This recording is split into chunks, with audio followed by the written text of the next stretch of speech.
Agora esta chamada está sendo gravada. Olha aí, ó, os exercícios de fato foram vixe atrás de ele, tá? Primeira coisa, né, gente? Nós precisamos ser realistas. E eu queria muito que vocês tivessem essa maturidade junto comigo. Vocês não podem escolher as questões que estarão presentes na prova, mas vocês precisam superar toda e qualquer questão que possa vir, a gente tem que prever para conseguir acertar. Então, essa é a minha intenção. Hoje eu fiz uma seleção aqui de bancas pauleiras, né? Não são bancas simples. Eu trouxe FGV, porque é temida por muita gente, principalmente na parte de conhecimentos pedagógicos, e tem tudo a ver com essa nossa aula, e são questões de 2023 e 2024, e trouxe também a Sesgran Rio, que é a banca que vai fazer o concurso nacional unificado, e uma questão do Sebrasp, que traz uma ponte para uma próxima aula aqui junto com vocês, tá bom? Vamos começar então? Já podem me ajudar aí com as resoluções, eu vou começar a fazer a leitura aqui e vamos embora. Teve dúvida? Pode perguntar, tá bom? Quero saber aí quantas vocês acertaram e quantas vocês erraram no final, tá bom? Charlot, olha o Charlot aparecendo aqui enquanto um autor. Eu sei quem é Charlot, agora você vai saber. Aqui ele vai falar de construtivismo. Estabelece comparações entre a pedagogia tradicional, que é aquela centrada no professor, lembra? E o construtivismo, que vai trazer muito ali dentro da linha da escola nova, de trazer o estudante para o centro do processo educativo. Defendendo que este último, ou seja, o construtivismo, e um ponto importante estratégico para a FGV, é uma banca interpretativa, então você tem que prestar muita atenção no enunciado dela, que às vezes vai brincar muito aí com a sua compreensão de interpretação, tá? Opera uma ruptura fundamental em relação aos métodos tradicionais, empregados pelos professores na educação escolar. Então, o que vocês podem extrair dessa questão?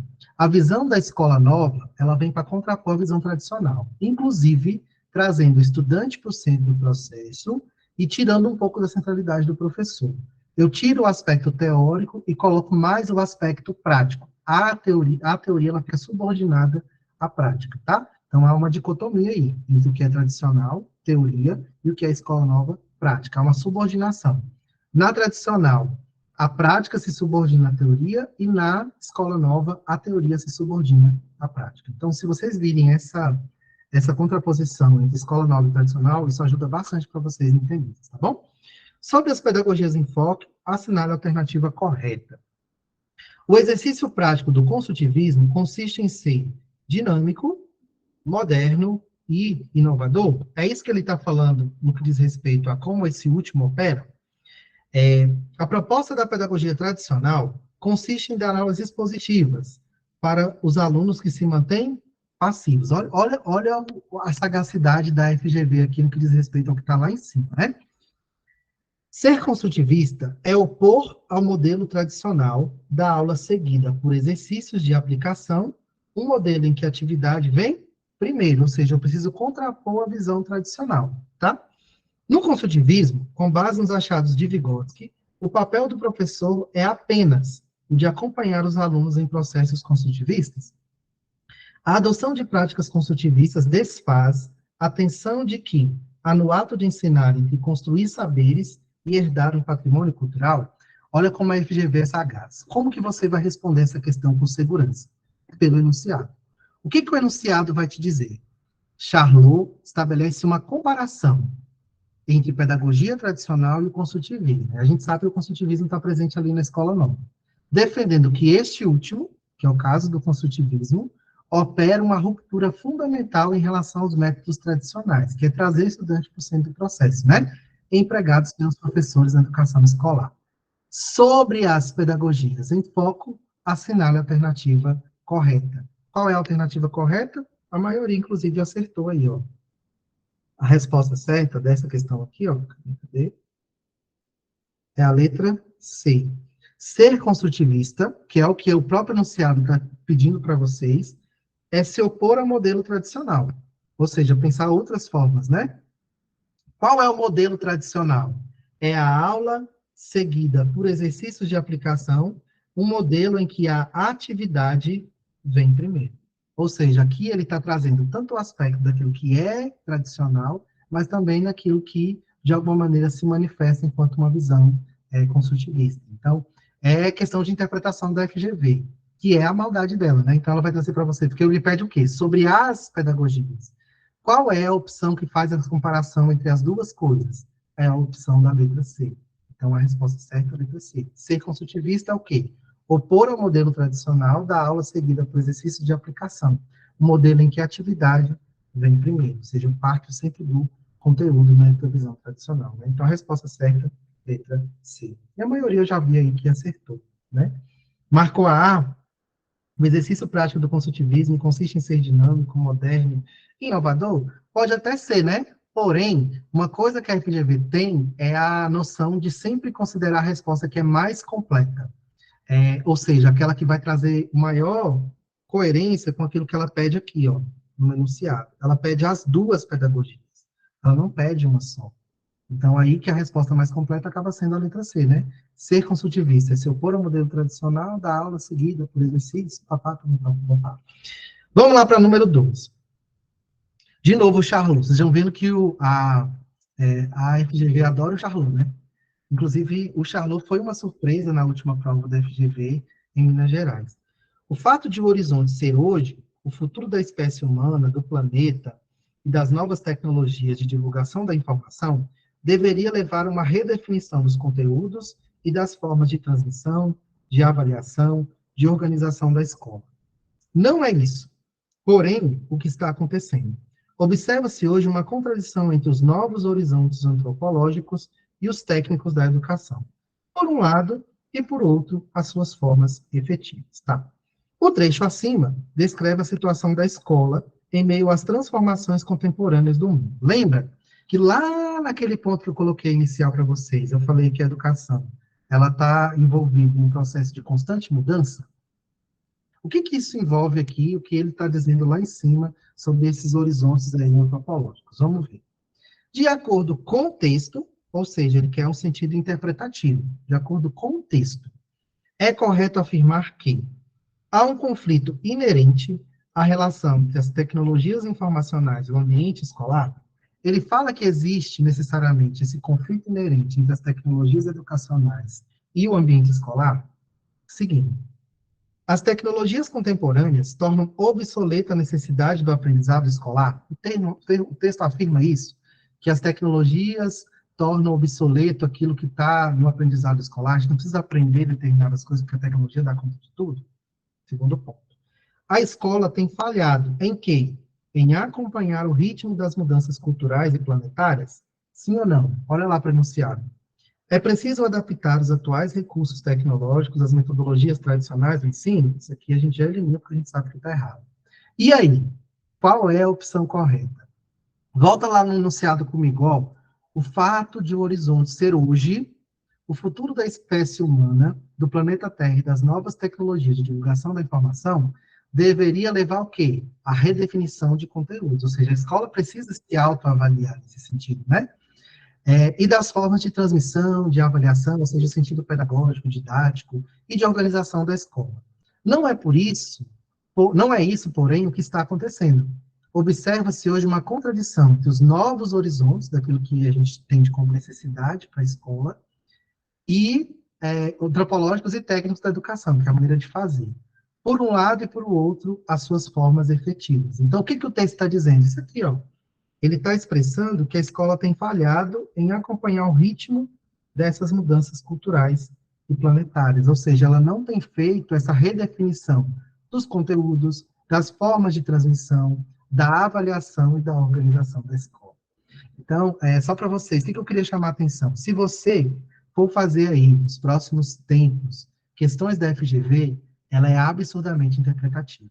Não dá para você ir fazer questões da FGV sem prestar muita atenção no enunciado.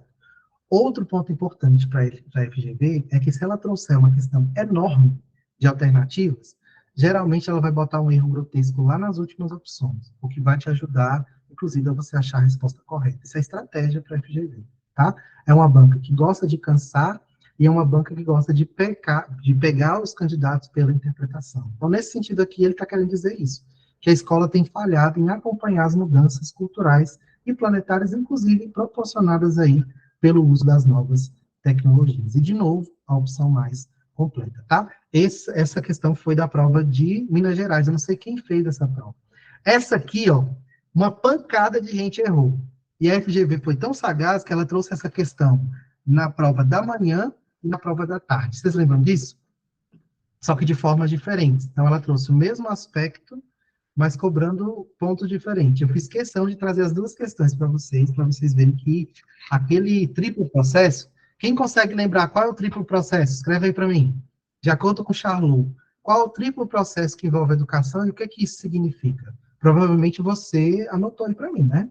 Qual é o triplo processo? Hominização, socialização e singularização, não é isso? Hominização, tornar-se humano. Socialização, membro de uma sociedade. E singularização, ser único e original dentro dessa sociedade, né? Ninguém mais vai errar isso se cair novamente, tá? É esse triplo processo de acordo com o Charlot. Vamos lá? Vamos ver aqui qual a resposta certa. Agora ficou moleza, gente, mamão com açúcar. Mas quem fez essa prova deve lembrar que a maioria das pessoas erraram essa questão, né? De acordo com Bernard Charlot, a educação está envolvida em um triplo processo. Lembra? Ó, vamos escrever aqui. Hominização, que significa o quê, professor? Tornar-se humano. Outro processo, socialização. Tornar-se membro de uma comunidade, ou seja, de uma sociedade, né? E o último processo que a educação pode proporcionar para o indivíduo é a singularização. E a singularização envolve a ser um indivíduo único, né? É a sua singularidade. Fácil agora, vamos lá. De acordo com Bernard Charlot, a educação está envolvida em um triplo processo. Um dos três aspectos é aquele em que o indivíduo torna-se propriamente humano. Qual é o processo que o indivíduo se torna propriamente humano? Hominização, ou seja, tornar-se humano. Aí, na época, o povo veio com os gabaritos que não tinha nada a ver, colocaram um monte de... Não, é hominização. Tornar-se humano, ou seja, me reconhecer enquanto um ser humano. Dotado de cultura, humanização. Socialização, membro de uma comunidade. E singularização, ser único. Resposta certa, letra C. Que tão fácil ou difícil, gente? Nenhuma delas, eu acredito, eu acho que poucas questões aqui são fáceis. A maioria são difíceis, tá? E foi para assustar mesmo. Se você errou, não fique chateado. Sempre que você for fazer um exercício, extraia dos exercícios informações para que, se cair novamente, você vai conseguir responder. Combinado? Vamos lá para a próxima. Segundo Bernard Charlot, a educação desempenha uma função fundamental. Professor, mas é a mesma questão? Não é, ó. Olha que aqui, essa é para professor de língua portuguesa. Essa aqui é para inspetor. Uma foi da manhã e outra foi da tarde. Olha que interessante, né? É FGV, tá, gente? Segundo Bernard Charlot, a educação desempenha a função fundamental no triplo processo, por meio do qual um novo indivíduo vem a tornar-se propriamente humano, um membro de sua comunidade e, além disso, um indivíduo único. Olha ela trazendo as respostas daquilo que a gente viu no anterior, dentro do enunciado, ó. Tornar-se humano. Hominização. Membro de uma comunidade. Socialização. Indivíduo único. Singularização. Ah, professor, mas isso aí não foi colocado no edital. Foi. Sabe como foi colocado no edital? É um tópico na FGV que se chama As Teorias Pedagógicas Modernas Ressignificadas no Debate Contemporâneo. Então, o examinador que pegou essa questão, ele tirou desse artigo do Libânio.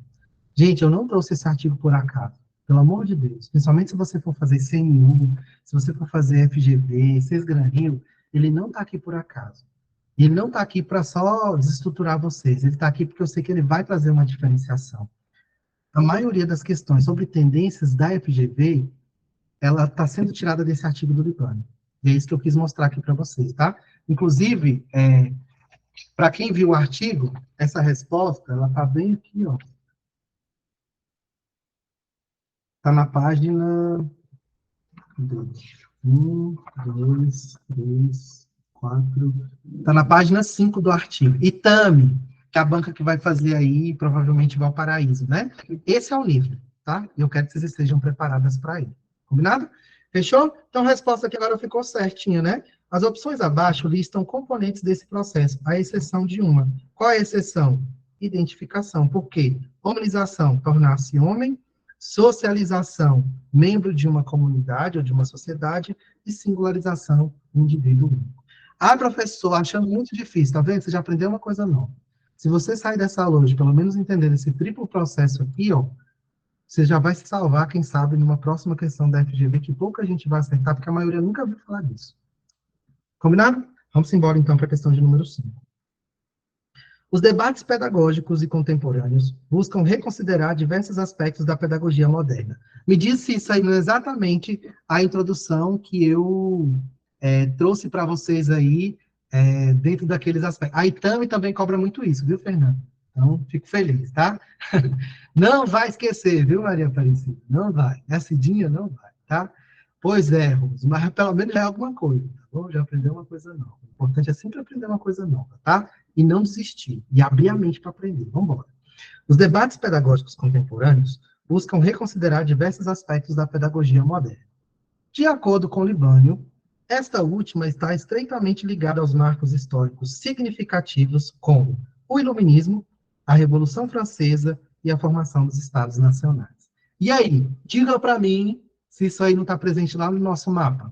Aí ele fala assim, ó, embora apresente diversas vertentes, há características comuns sendo uma delas. Então, ele fala assim, ó, dentro de todas essas teorias, embora elas tenham diferentes características, tem características também comuns.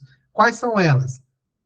A ideia de uma natureza humana básica, universal como sujeito de conhecimento e de direitos, primeiro ponto. A inclusão de matrizes étnico-raciais e epistemológicas diversas no ensino formal, é isso que vai falar? Não, está no material. O conhecimento é entendido como estando condicionado pela obediência à autoridade do educador, isso aí seria aquela visão lá tradicional do ensino, mas essa visão da pedagogia moderna, ela está para além disso, né?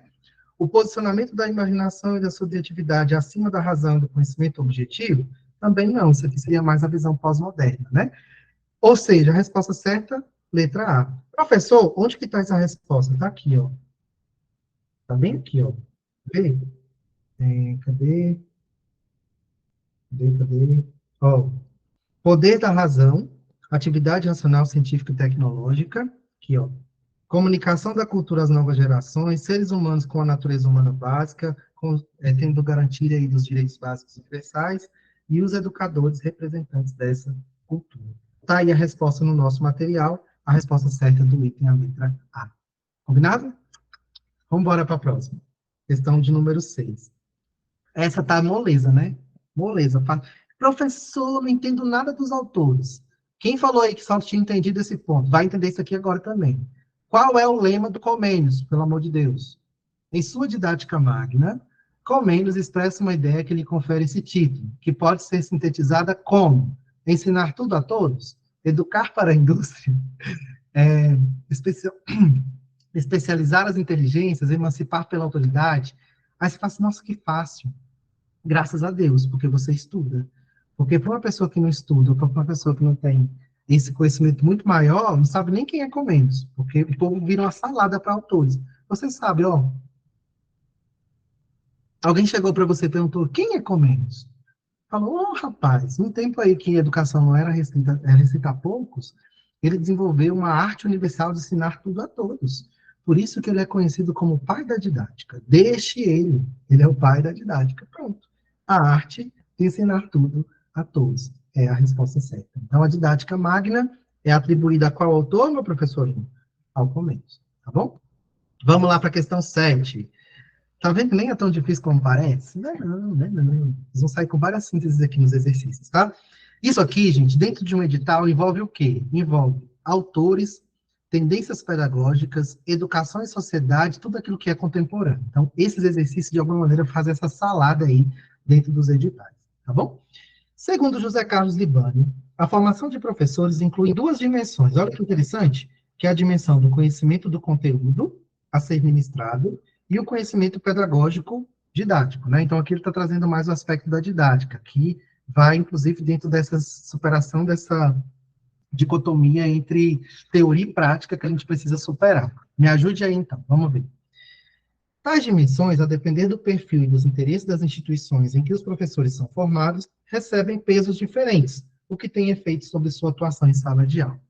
Eu, na Secretaria de Educação do DF, hoje estou na Regional de Ensino, junto com a inglesa aí. E um dos principais pontos que eu falo nas formações é o seguinte: para de falar que teoria não tem a ver com prática, que prática não tem a ver com a teoria. São coisas que não se separam. Ah, mas eu acho que é muito teórico. Não é que é muito teórico, é porque você faz, mas você não sabe por que você está fazendo. Toda prática pedagógica, dentro do contexto educativo, tem uma teoria por trás. E é isso que eu quero que vocês comecem a perceber, tá? E é isso que o Libânio fala, a gente precisa superar no aspecto didático. Eu tenho que ter domínio do conteúdo, mas eu também tenho que saber como transpor esse conteúdo a ponto de vocês entenderem de diferentes mediações desse conteúdo. Isso é o que ele vai chamar de importância da didática, né? Então, sobre esse tema, aqui já vai envolver a didática também, quanto o conteúdo de edital, assinar a alternativa correta. O foco nos conteúdos específicos resulta em professores mais aptos para o ensino, dado seu maior domínio. Então, o professor só tem que saber o conteúdo específico? O Libânio não fala disso. Ele não fala desse aspecto só teórico. Tem que também ter domínio prático, né? Então, o conteúdo, inclusive, bem mais abrangente. A capacidade de ensinar bem é um atributo pessoal da ordem do talento. Então, a coisa que eu falo assim é inato. Ensinar bem é algo inato. E não pode ser ensinada. As formas e metodologias de ensino são suficientes para a formação, sendo os conteúdos específicos secundários. Está vendo que aqui isso pode aparecer como ponto de edital, como, por exemplo, relação ou unidade, teoria e prática? O que é mais importante, teoria ou prática? O Libânio vai falar que são os dois. Tem que ter a dimensão do conteúdo, mas também tem a dimensão do pedagógico didático, né? As formas e metodologias de ensino são suficientes para a formação, sendo os conteúdos secundários, errado. As disciplinas mais técnicas independem dos métodos didáticos, devido à natureza dos seus conteúdos, tem que ter didática sim. Isso aqui, gente, pega muito quem é de específica. Que muitas vezes fala assim, só saber o professor de matemática, só saber a matemática, saber muito, é suficiente para ser professor? Não. Ele precisa transpor o que ele sabe a ponto de fazer o estudante aprender, que é a dimensão de conteúdo, mas também a dimensão didática. Isso acontece muito nas áreas específicas, né? Física, química, matemática, onde o professor sabe muito, mas ele não sabe como transpor isso didaticamente, porque não tem a base da pedagogia. Por isso que o Libânio vai defender isso. Estou mentindo, Diana? Estou mentindo? Então, a base da pedagogia faz um diferencial enorme, é isso que ele defende, juntamente com o Sabino e com outros autores. A dissociação entre essas duas dimensões da formação incide sobre aspectos inseparáveis da prática docente. Ou seja, a resposta certa, letra E. Aqui vai trazer essa dicotomia entre teoria e prática, enquanto problematização. Vocês viram que a FGV é uma banca bem contextual, né? E ela vai trazendo muito esses aspectos de problematização. Vamos lá para 8. Está muito rápido ou muito devagar? Vocês pensaram que não daria tempo de fazer os 20 exercícios, né? Pois vai dar tempo e eu vou fazer até 10 minutos. Vai dar tempo, vamos embora, quer ver? Em artigo no qual analisa as principais tendências pedagógicas na prática escolar, essa aqui, ó, mamão com açúcar, essa aqui é para não zerar, né? Mas tem que fazer também. E é uma questão da FGV, né? Para vocês não demonizarem tanta bichinha, tá? Na prática escolar brasileira e seus pressupostos de aprendizagem, Silva afirma que, embora se reconheçam as dificuldades do estabelecimento de uma síntese dessas diferentes tendências pedagógicas, cujas influências se refletem no ecletismo do ensino atual. O que é ecletismo, gente? É que, na prática, essas tendências elas estão todas ali juntas e misturadas, né? Então, você vai olhar para a Juliana e vai falar assim, nossa, Juliana, você está sendo muito tradicional aqui. Você vai olhar para a Luiana e vai falar assim, nossa, isso aqui é escola nova pura. Nossa, você está sendo tão crítica aqui, estou vendo o Saviani na pedagogia histórico-crítica. Por quê? A forma como a gente concebe lá as nossas ações pedagógicas serão informadas por essas tendências, tá? Emprega-se nesse estudo a teoria de José Carlos Libânio, que as classifica em dois grupos. Aí ele só vai pedir aqui para selecionar. Vamos fazer uma revisão brevezinha aqui, ó. O Libânio vai classificar as tendências como liberais. Professor, você vai explicar para a gente, passo por passo, os exercícios, as características do que é uma tendência liberal, o que é uma tendência progressista? Vou, tá bom? Nós vamos destrinchar isso aqui, inclusive por exercícios. Tendências liberais são aquelas que estão pensando em ajustar o indivíduo à estrutura capitalista. Vamos marcar isso aqui para a aula de hoje? Tendências progressistas estão trazendo uma crítica à sociedade capitalista para superar esse modelo de sociedade, tentando constituir outro projeto. As liberais, elas têm um sentido individual. As progressistas têm o sentido coletivo. Liberais, muda o indivíduo, não questiona a sociedade. Progressistas, questionam a sociedade, pensam aí no papel da educação na formação desse indivíduo no sentido coletivo, tá? Quais são, professor, as tendências liberais? Olha aqui, ó, visão do Libânio. Tradicional. Isso aqui é bem básico, tá, gente? Renovadas. E as renovadas têm duas vertentes. Quais são elas? Renovada. Progressivista. Isso aqui é clássico. E cai o tempo todo, né? Mas eu não considero que vocês tenham que saber só isso aqui. Tem que ir além disso aqui, tá? Estou só revisando. Não diretiva. E tecnicista. Nós teremos aulas específicas de tendências e de bases, tá bom? Fiquem tranquilas. E as progressistas, professores, professor, que trazem um sentido crítico, quais são elas? Paulo Freire aqui, ó, libertadora, tem características próprias que são muito cobradas em prova, libertária, e a visão do Libânio, que ele traz como proposição, que é a crítico social dos conteúdos. Só revisãozinho, tá bom? Mas nós teremos uma aula bem específica sobre isso aqui também, a partir dos exercícios. Combinado? Assinale a alternativa que nomeia corretamente os dois grupos aos que Silva se refere. Tradicionais e transformadoras? Não. Conservadoras e revolucionárias? Não. Liberais e progressistas? Sim. Resposta certa, letra C. De graça. Ortodoxas e heterodoxas? Não. Controladoras e libertadoras também? Não. Só para confundir, né? Ou seja, a resposta certa, letra C. Estamos chegando quase na metade. Oh, delícia, né? Se tiver dúvida, gente, pode perguntar, tá bom? As teorias pedagógicas modernas, olha aqui, ó, professor, mas tá caindo mesmo, tá? Olha aqui, questão de 2023, ou seja, do ano passado, Minas Gerais.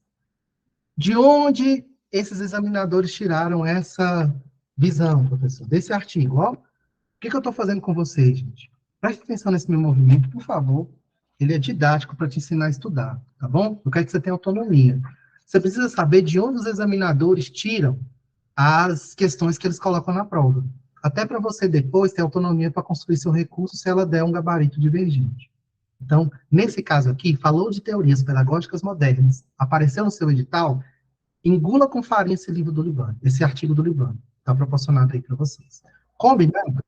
Está aparecendo, professor? Muito. Está aparecendo na FGV, está aparecendo na Sesgran Rio, até no Sebrasco está aparecendo enquanto banca. Fora as bancas de prefeitura. Itame aparece? Aparece. Vocês vão ver essas compreensões lá no banco Itame também, tá bom?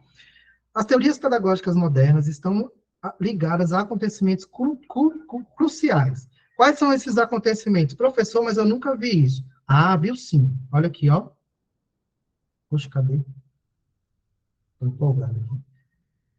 Quais são os acontecimentos que influenciam essas teorias pedagógicas modernas? O movimento da industrialização, a formação dos Estados Nacionais, a Reforma Protestante, a Revolução Francesa. Ó, bonitinho, né? Pois é. Vamos ver como isso aparece aqui, agora na questão. Como a Reforma Protestante, o Iluminismo, a Revolução Francesa, a formação dos Estados Nacionais e a industrialização. Nossa, professor, pensei que era viagem. Não é, não. É questão de prova, tá? Bora lá. Segundo os referidos autores, as teorias pedagógicas modernas apresentam características comuns. Olha no seu material. Deixa eu beber água, que eu estou falando demais. Olha no seu material enquanto eu bebo água. Quais são as características comuns? Essa resposta para essa questão aí, que seria difícil para a maioria, tá ou não tá no seu material? Pode consultar, aqui pode, nesse horário pode. Assinale a opção que contém uma característica que não. Então, aqui complicou, né? Por quê? Porque ele quer uma que não corresponde a uma característica comum do que o Libânio está chamando aqui de teorias pedagógicas modernas. Então, o que que não está presente aí, né? Entre essas características comuns. Acentuação do poder da razão, isso é, da atividade racional, científica e tecnológica, enquanto objeto do conhecimento que leva as pessoas a pensarem com autonomia. Olha a autonomia aí, que teve alguém que me questionou naquele ponto, né? É nesse sentido, tá?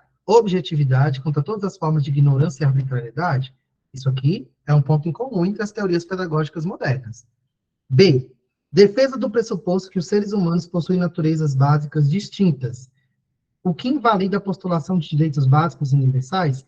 Errado e errado. Ele fala que os seres humanos têm características universais e que a educação pode proporcionar com que esses seres humanos consigam potencializar esses direitos básicos. Então, inclusive, desenvolver a sua cidadania, né? A cidadania entra muito aqui. Saber quais são os seus direitos e saber quais são os seus deveres. Então, o que não corresponde é a letra B. Quem marcou a letra B, acertou.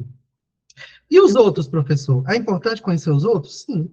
Conhecimentos e modos de ação deduzidos de uma cultura universal objetiva precisam ser comunicados às novas gerações. Propagar a cultura, né?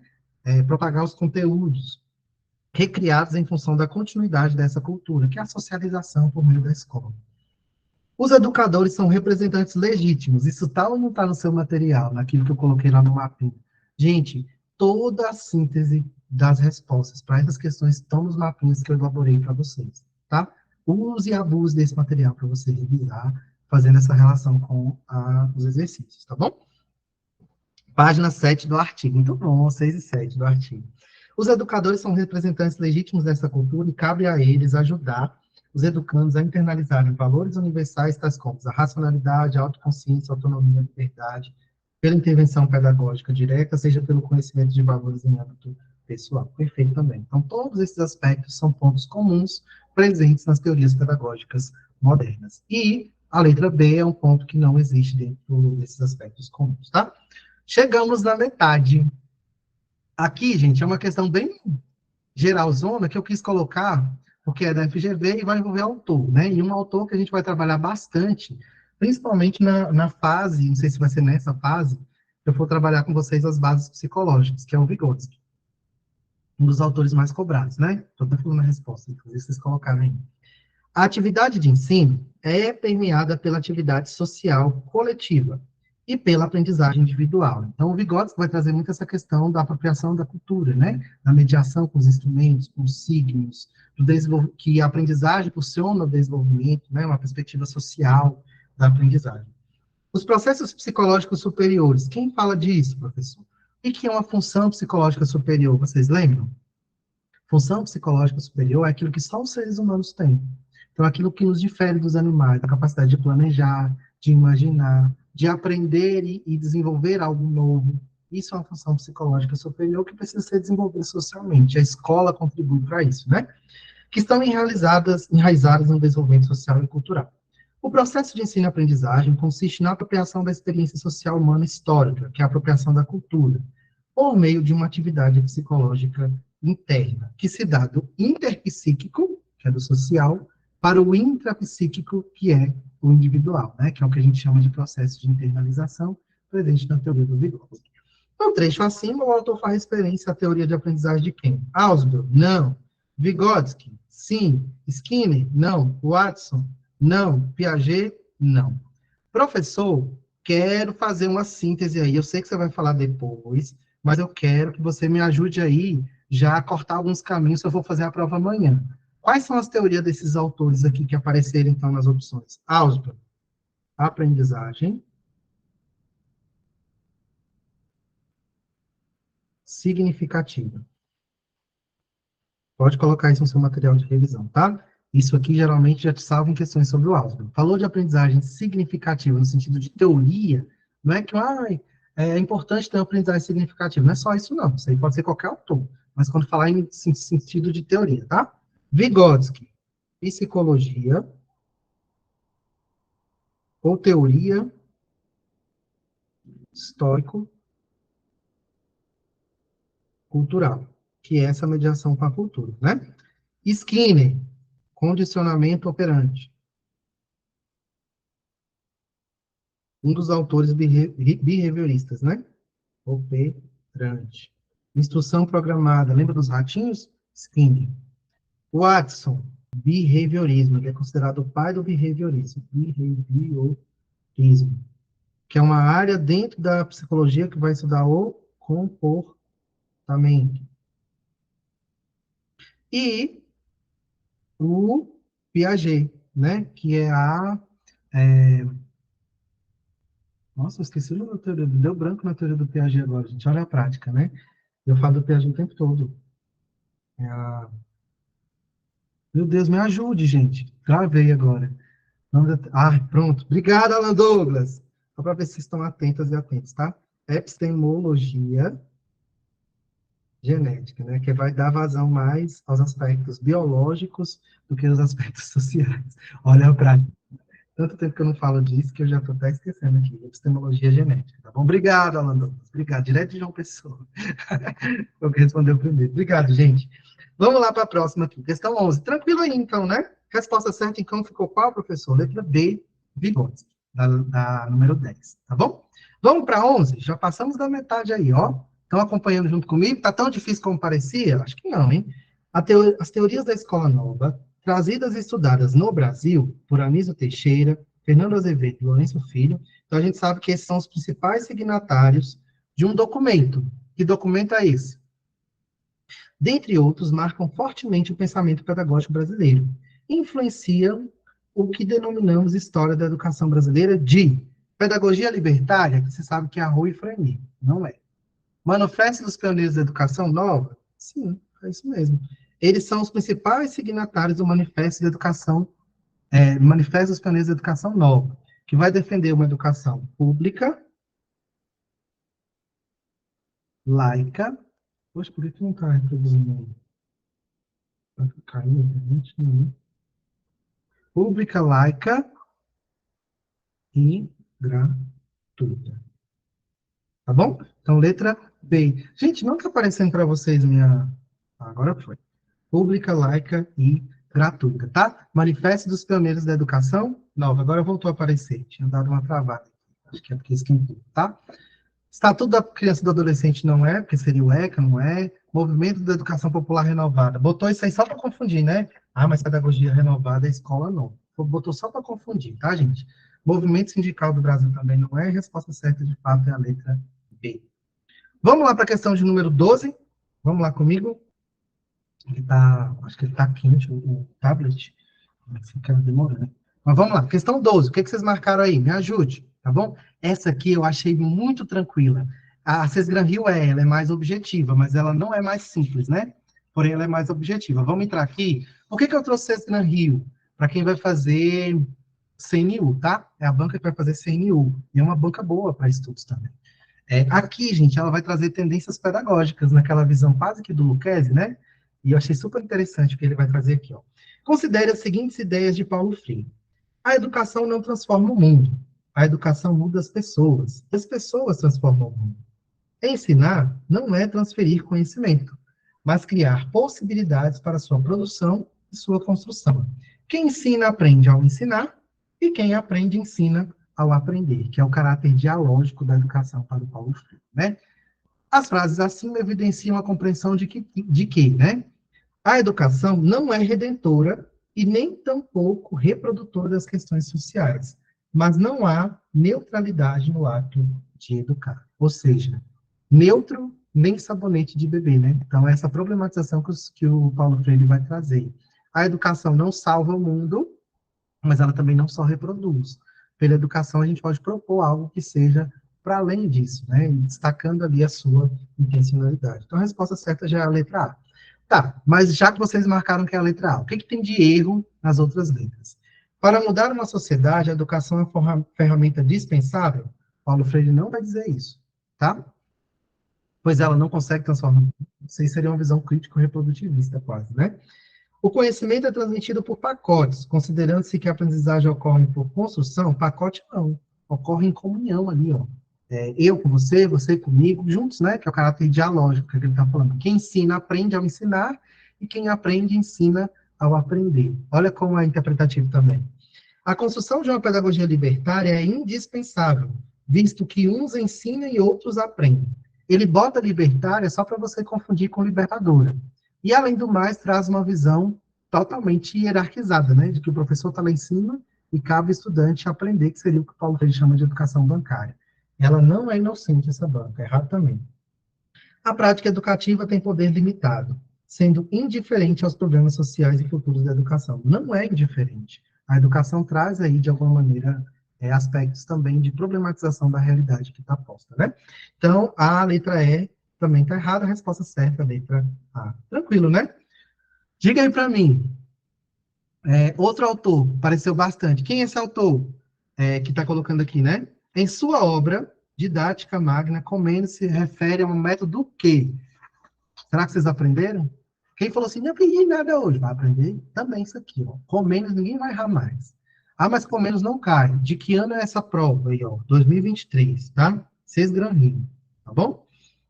Comênios foi um educador considerado fundador da didática moderna, né? Em sua obra Didática Magna, Comênios se refere-se a um método considerado universal de ensinar tudo a todos e de ensinar com tal certeza que seja impossível não conseguir bons resultados, sem nenhum enfado ou aborrecimento para os alunos e para os professores, mas antes com sumo prazer para uns e para outros. Certinho. A arte de ensinar tudo a todos, o pai da didática magna. Por que as outras estão erradas, professor? Me ajude, ajudo agora. Vou até mudar a cor, tá bom? Vou mudar a cor. Usado como estratégia para a alfabetização de adultos e possui fundamentação humanista, ao vislumbrar uma educação como ato criador, na medida em que proporciona ao indivíduo autonomia, consciência crítica, capacidade de decisão. Isso aqui, ó, a B, me ajude aqui, ó, vamos extrapolar assim, né? Entender a questão no outro contexto? A B seria qual autor, gente? Se eu pudesse ressaltar um autor aqui, dentro de aspectos muito específicos, seria o qual? Muito bom, Tessia. Paulo Freire. Tá vendo? Aqui seria uma visão se eu estivesse perguntando sobre Paulo Freire. Aí estaria certinho se fosse Paulo Freire, né? Usado de modo racional, que enfatiza ciências naturais e privilegia a educação integral, propondo uma metodologia baseada na cooperação e no respeito mútuo. Aqui poderia estar presente autores como Pestalozzi, autores como Freud, tá? Mas não é Comênios. Aplicado com o maior objetivo de desenvolver a autonomia do sujeito, que realiza seu trabalho de acordo com sua livre escolha, juntamente com a solução de problemas práticos interessantes, através de todo o material variado à sua disposição, a fim de levar a descobertas espontâneas e de acordo com o ritmo natural de cada uma. Isso aqui também traz a visão de um outro autor, um dos principais influentes da Escola Nova. Quem poderia estar presente nessa letra dele? Dewey. O Dewey poderia estar presente facilmente aqui nessa letra D, tá? Que é a criança aprendendo a parte da autonomia, da resolução de problemas práticos. Isso não aparece enquanto concepção lá da renovada progressivista da Escola Nova? Perfeito. Voltado de modo natural para o interesse intrínseco de aprender, baseado em princípios como cooperação, reflexão, que propõe ações pedagógicas como texto livre. Quem é que é o da aula passeio, gente? A correspondência interescolar, o jornal de classe. Quem é o autor? Isso aqui é interessante, eu não falei dele, não. Quem é o autor que vai criar a aula, passeio e o jornal de classe, que tem o objetivo de relacionar a escola ao mundo real? Ele influencia uma tendência, eu vou ajudar vocês, é a tendência libertária. Muito bom, Ana Prado, ó, que bonitinho. Vem, vem. Gente, é isso que eu quero com vocês nos módulos. Eu sei que é difícil, às vezes, absorver tanta coisa que seria da formação da faculdade inteira, né? Mas é isso que eu quero de vocês. Que eu pergunte para vocês um ponto específico de um autor, você já faça associação pela teoria dele, a contribuição dele. Porque você não precisa decorar e você consegue responder com segurança. Parabéns, viu, Ana Prata? Isso aqui seria, de fato, o Freire. Ele que é o criador da aula, passeio e do jornal ali de classe, tá? Um influente aí da tendência libertária, tá bom? É isso mesmo, Carla, que bom. Então, eu estou cumprindo a minha função aí. Muita coisa nova, né? E essas coisas novas a partir de questões de prova. É justamente para que vocês tenham essa preparação diferenciada, viu? Esse é o sentido do módulo mesmo, tá bom? Vamos lá para a próxima, gente. Agora vem aqui uma questão sobre bases psicológicas ou teorias da aprendizagem. Por que eu trouxe isso? Eu não falei isso na parte teórica, né? Mas vai ter uma fase específica dos módulos de bases psicológicas, teorias da aprendizagem. Mas está presente no edital do CNU. Para quem for fazer CNU, teorias da aprendizagem está lá como ponto essencial do edital. Vão me ajudar aqui para a gente diferenciar algumas coisinhas? Essa questão ela é muito boa, vocês podem fazer depois um mapa sobre ela, talvez seja interessante, tá? As teorias da aprendizagem são construções que interpretam uma área do conhecimento denominada aprendizagem, numa tentativa de explicar o que é e as condições para que ela aconteça, ou seja, como o estudante aprende, como se desenvolve esse processo de ensinar e aprender, né? Apesar de apresentar importantes e significativas diferenças entre elas, é possível agrupar teorias da aprendizagem em dois grandes grupos, considerando-se alguns pontos comuns entre elas. O primeiro grupo, então é um primeiro grupo aqui que ele vai agrupar, tá? Fica disponível no Drive, viu, Fernanda? Eu vou explicar direitinho para vocês, tá bom? O primeiro grupo compreende as teorias associacionistas, de condicionamento, de estímulo-resposta. Isso você já vai tentando puxar na sua memória. Quem fala de condicionamento, estímulo-resposta, comportamentos, pensa em autores junto comigo, tá? Que tem como alguns de seus representantes Pavlov, Skinner e Torniquet. São autores dentro desse primeiro grupo, tá? Qual é o segundo grupo? O segundo grupo compreende as teorias mediacionais, como as cognitivas, a teoria da Gestalt, a teoria genética cognitiva, a psicologia genético-dialética, que tem como representantes Carl Rogers, Piaget, Ausubel, Vygotsky e Vallée. Então, ele separou entre um primeiro grupo, que seria dentro dessa lógica do comportamento, e um segundo grupo, nesse sentido mais de interação, né? Nesse contexto, o primeiro grupo de teorias compreende a escola como? Se é o primeiro grupo, é o que envolve Pavlov, Skinner e Torniquet, né? Do primeiro grupo. Então, o que ele está falando aí? Como que eles compreendem a aprendizagem? Um processo mecânico de associação de estímulos, respostas, provocados por condições externas, desconsiderando as variáveis referentes às estruturas internas do sujeito. Por quê?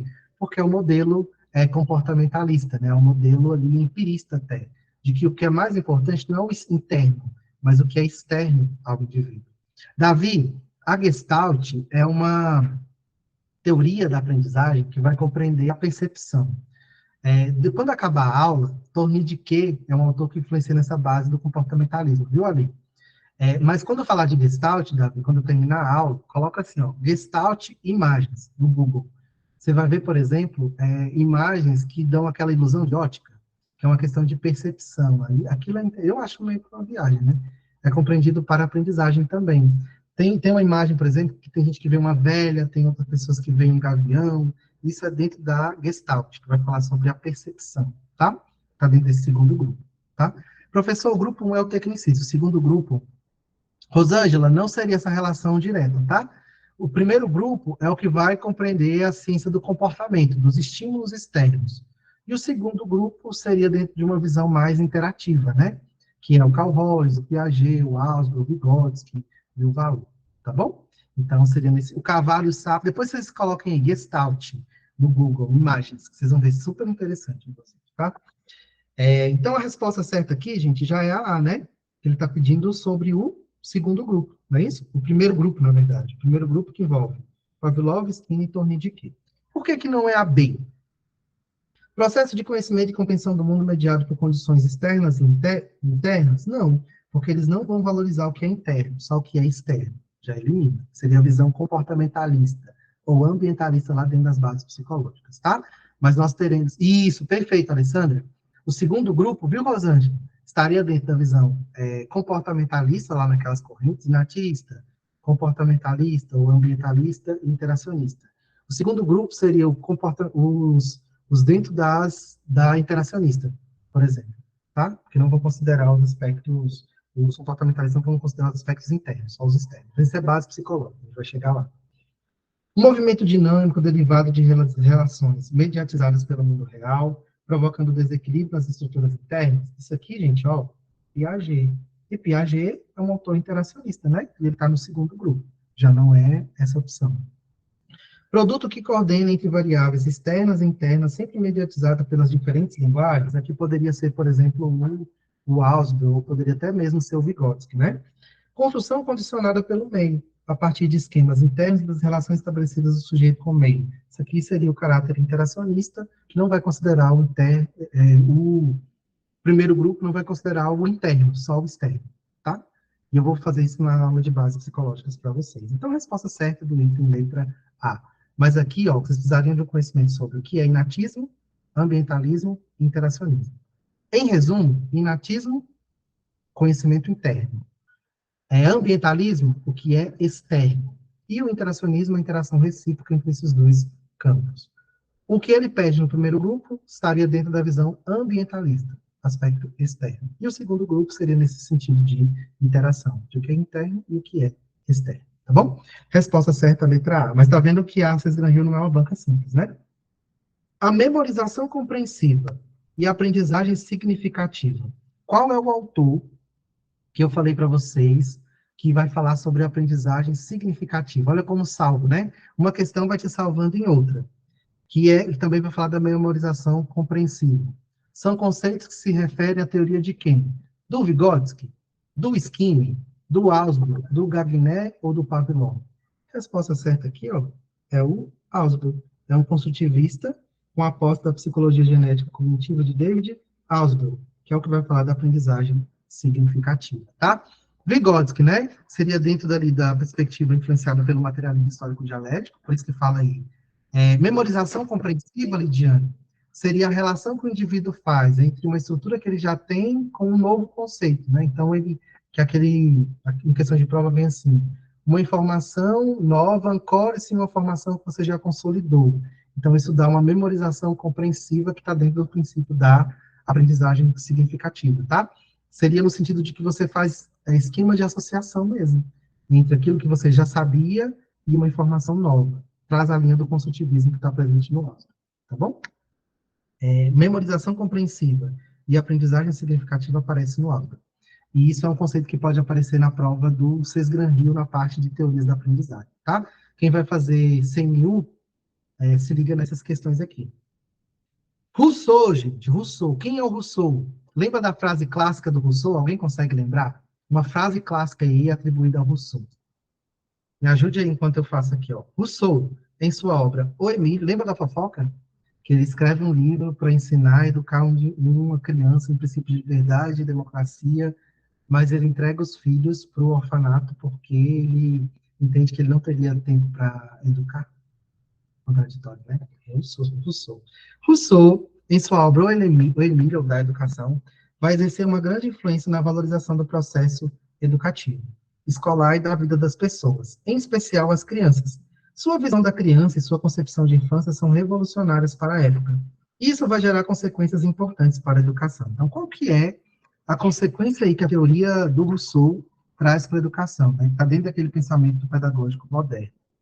Essa concepção de infância em Rousseau é marcada por uma concepção de que a criança é o quê? Um adulto inacabado, abandonado em si mesmo? Não, nunca, jamais e nele. Frase clássica do Rousseau: o homem nasce bom, a sociedade o corrompe. É a polêmica, né? Vocês acham que o homem nasce bom, a sociedade o corrompe, ou o homem nasce mal por natureza? O Thomas Hobbes vai dizer que o homem já nasce mal por natureza, ele precisa ser controlado. E o Rousseau vai falar assim: o homem nasce bom, mas a sociedade o corrompe. Então, quanto mais ele for educado em princípio de liberdade, democracia e autonomia, mais bom ele será, sem grandes influências da sociedade, né? Isso vai influenciar a escola nova no sentido de deixar a criança aprender de maneira livre. Então, o Rousseau, guarde isso, o Rousseau é um autor importantíssimo para compreender a concepção de criança e de aprendizagem na escola nova, tá? O adulto em miniatura, isso aqui é uma visão tradicional, errado. É um ser com desejos próprios, devendo ser considerado a sua plenitude? Certinho, essa é a visão do Rousseau sobre educação, tá? O Emílio da educação. Sujeito sem autonomia? Errado. Sujeito incapaz de produzir cultura e fazer escolhas? Errado. Então, o homem nasce bom, a sociedade é corrompe, visão do Rousseau. Tá acabando, prometo, tá? Não me abandone, fica aqui comigo. 17, me ajude aí. Qual a resposta vocês marcaram na 17? Autores como Libânio tratam a gestão a partir de uma concepção sociocrítica, que considera o caráter intencional das ações dos gestores e interações sociais, e se estabelece no contexto sociopolítico, nas formas democráticas e da tomada de decisão. Então, o Libânio vai falar o que o Libânio vai entender como uma visão sociocrítica, ou seja, algo que eu entenda. Princípios verdadeiramente democráticos, sociais, relações coletivas, de participação. Falou de visão sociocrítica. Para a gestão, seria nesse sentido, tá? Para o Libânio. Nessa concepção, compreende-se a gestão como um sistema que exerce o princípio da autonomia, sem que sejam estabelecidos vínculos mais estreitos com a comunidade. Errado, né? Pelo contrário. Uma visão sociocrítica de gestão, isso aqui é gestão, tá?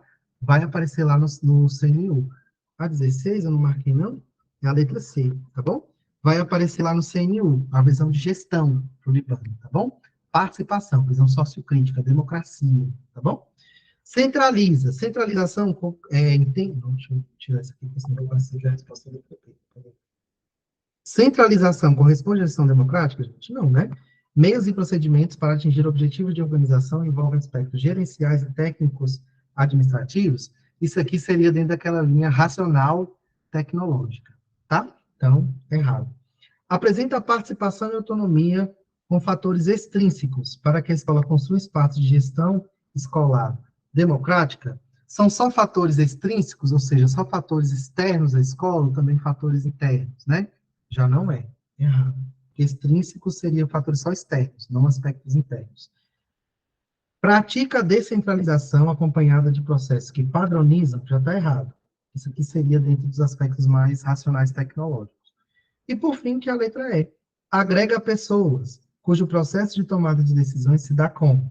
Coletivamente, possibilitando aos membros do grupo a discussão e a deliberação conjunta. Isso aqui está muito dentro dos princípios da gestão democrática, né? Que é a visão sociocrítica que o Libani vai defender para as visões, para as perspectivas de gestão.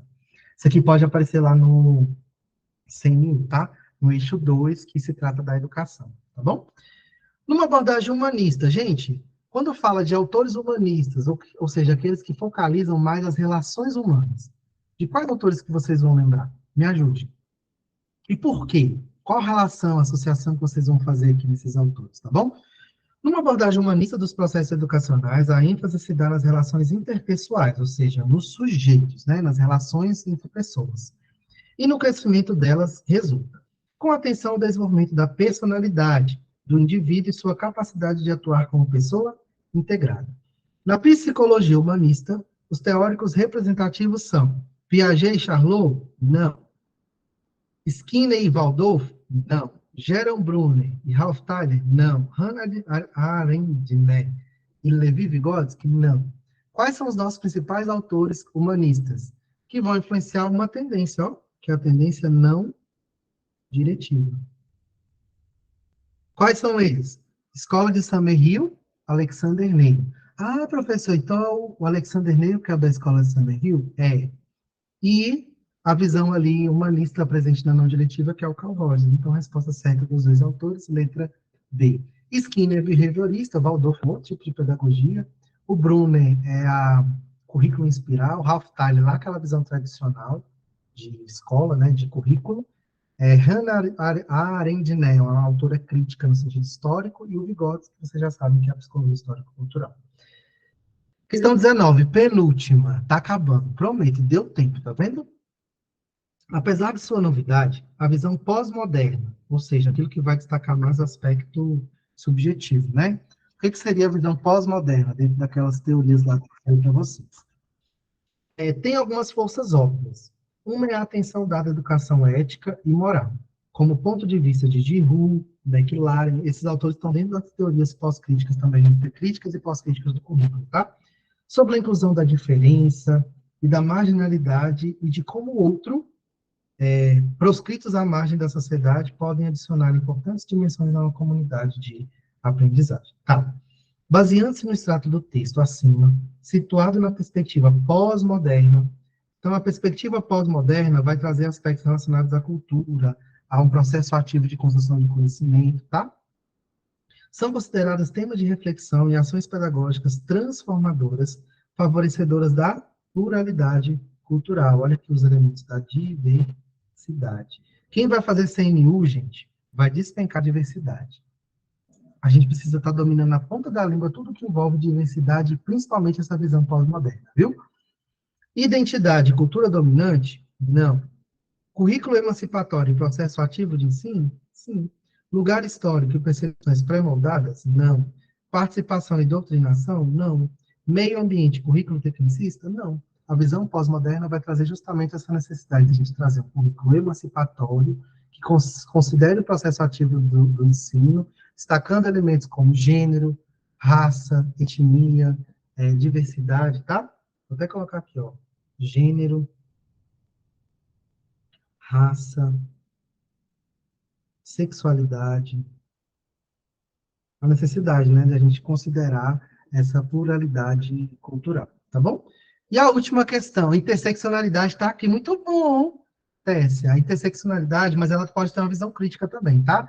Mas ela tem um caráter também pós-moderno, em outras perspectivas, que são diferentes interseccionalidades, tá? Tem a visão crítica, mas tem também a visão pós-moderna. Muito bom, mas é uma boa relação, viu? A última, gente, para a gente acabar aqui de vez, acerca da perspectiva dos pensadores da educação, assinale a opção correta. Darcy Ribeiro criou as escolas de meio turno? Foi o Darcy Ribeiro? Para Paulo Freire, alfabetizar, que é Paulo Freire, né? Para Paulo Freire, alfabetizar é muito mais do que ensinar a ler e escrever? De acordo com Montessori, a criança deve copiar o adulto? Não, ela vai falar do desenvolvimento da autonomia da criança, né? Os adeptos da pedagogia tecnicista defendem a importância do diálogo em sala de aula? Defendem diálogo na tecnicista? Paulo Freire defendia a criação de escolas de educação popular? O Paulo Freire vai falar da escola ou ele vai falar dos ambientes não formais? A resposta certa é a letra B. Isso aqui viajou em relação a Darcy Ribeiro, e aqui é Paulo Freire, né? Alfabetizar é muito mais do que ensinar a ler e escrever. A leitura do mundo precede a leitura da palavra. Tá aí, gente. Aliviado, tá? É um desafio enorme trazer para vocês 20 questões de múltipla escolha, mais a parte teórica nesse tempo. Sei que é muita coisa, mas eu acredito que aqui a gente já conseguiu abarcar umas 3 aulas comuns, 4 aulas, sei lá, com muita coisa e de maneira bem pontual, mas também bem abrangente naquilo que vocês podem ver em diferentes provas. Professor, tenho muita dificuldade, normal, mas nós estaremos aqui para superar essas dificuldades, tá? Trouxe aqui a mensagenzinha para a gente finalizar. Quero uma avaliação de vocês. Eu não vou abrir o grupo por uma questão de organização, mas quem puder, me marque aí nos seus stories, pode me chamar no privado para fazer uma avaliação do que você gostou, do que você gostaria que tivesse, que eu estou aí à disposição de vocês. Mas eu vou deixar o grupo fechado para a gente conseguir ter uma certa organização e conseguir se comunicar aqui, tá?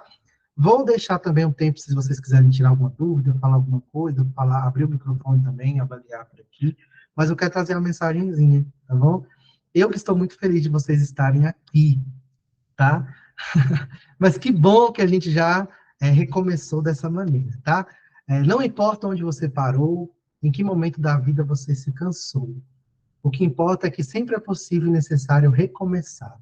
Recomeçar é dar uma nova chance a si mesmo, é renovar as esperanças na vida e, o mais importante, acreditar em você de novo. Sofreu muito nesse período? Foi aprendizado. Chorou muito? Foi limpeza da alma. Ficou com raiva das pessoas? Foi para perdoá-las um dia. Tem tanta gente esperando apenas um sorriso seu para chegar perto de você. Recomeçar? Hoje é um bom dia para começar novos desafios. Onde você quer chegar? Sonhe alto, né? Queira o melhor do melhor. Pensando assim, trazemos para nós aquilo que desejamos. Se pensarmos pequeno, coisas pequenas teremos. Se desejarmos fortemente o melhor e principalmente lutarmos pelo melhor, o melhor vai se instalar em nossa vida, tá? Então é isso. O nível lá em cima, para que a gente consiga abarcar aquilo que está lá embaixo, a gente consiga se diferenciar. Essa é a minha proposta com vocês. Então, se você errou hoje, amanhã você vai acertar, mas você não pode desistir, tá? Veja e reveja essa aula, nós daremos sequência a elas, espero que vocês tenham aprendido bastante nessa uma aula de tantas 8 que nós teremos, mais os bônus, nas próximas semanas e quem sabe até meses, tá bom? Tio Nando, qualquer coisa estou por aqui, vou salvar esse arquivo para que vocês tenham o gabarito lá, depois das questões também, e tudo vai ser disponibilizado no Drive. Tem um tempo, né, para a aula ficar disponível e eu conseguir colocar no YouTube, mas eu acredito que já amanhã eu já deixo tudo bonitinho lá para vocês, ensino como que é, tá? Será um PDF, nesse PDF você vai ter os links, você vai clicar e vai direcionar direto para o YouTube, tá bom? Então é importante que vocês abram o PDF e cliquem nos links, tá bom? Tio Nando ama. A Simone, uma aula dessa pós primeiro dia de trabalho, sendo concursada, é maravilhoso. Eu fico emocionado demais, viu, gente? Estava muito ansioso por essa aula.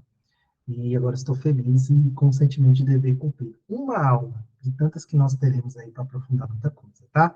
Vou parar aqui a gravação.